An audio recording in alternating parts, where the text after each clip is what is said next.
WhatsApp বন্ধুরা, hi hello good morning, welcome to my channel and welcome to another new blog.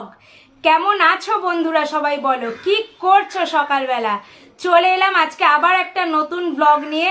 R as usual চা নিয়ে বসে পড়েছি আমি চা খেতে। সকালবেলা ঘুম থেকে উঠে স্নান করে নিয়ে পুজো করে নিয়েছি, আজকে ব্রেকফাস্টও করা হয়ে গেছে। অ্যাকচুয়ালি সকালবেলা এত চাপ থাকে, এত রাশ থাকে পরপর কাজের, যে সেগুলো না মিটিয়ে নিলে খুব অসুবিধা হয়। আগেই স্নান করে পুজো করে নিয়ে ব্রেকফাস্টটা করে নিলাম, নিয়ে জানি তোমাদেরকে একটু গল্প করতে বসবো তোমাদের সাথে, তাহলে একটু সময় দিয়ে তবু কথা বলতে পারবো। দুটো কথা হলেও মানুষের তো একটু বলতে সময় লাগে, বলো না? তাই চাটা নিয়ে বসলাম, চাটা কমপ্লিট করে এবার কোর্টে বেরোনোর জন্য রেডি হই। আর রেডি হতে হতে তোমাদেরকে দেখিয়ে দিচ্ছি কিভাবে রেডি হচ্ছে, কিভাবে কোর্টে যাচ্ছি। চলো।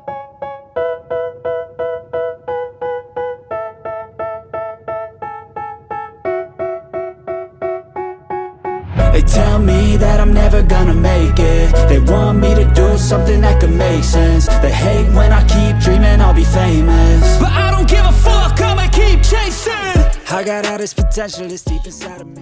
কোর্টে ফ্রি টাইমে একটুখানি সুদীপ্তার সাথে গল্প করছিলাম।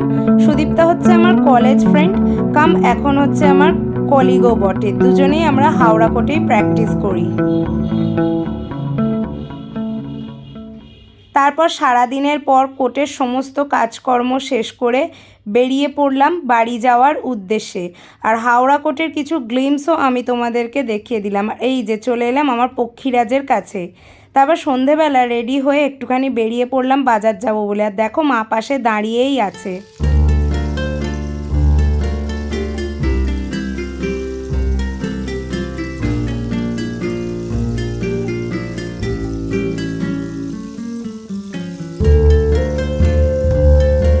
একটা জিনিস দেখো বন্ধুরা, এই যে বাচ্চা মেয়েটাকে দেখছো বাজার বিক্রি করছে, এই বয়সে আমরা কিনা স্কুল পাঠশাল যেতাম, পড়াশোনা করতাম, মায়েদের আদরে আদরে থাকতাম, আর ওদেরকে পেট চালানোর জন্য কী না মানুষকে করতে হয়।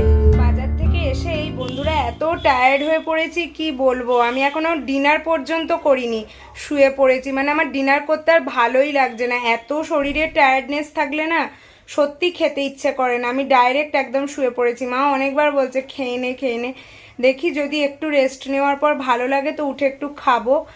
আজকে এইভাবে শুয়ে শুয়েই আজকের ব্লগটা শেষ করলাম। আর কালকে দেখা হচ্ছে একটা নতুন ব্লগ নিয়ে। সকলে খুব ভালো থেকো, সুস্থ থেকো, আর সবসময় স্মাইল করতে থেকো।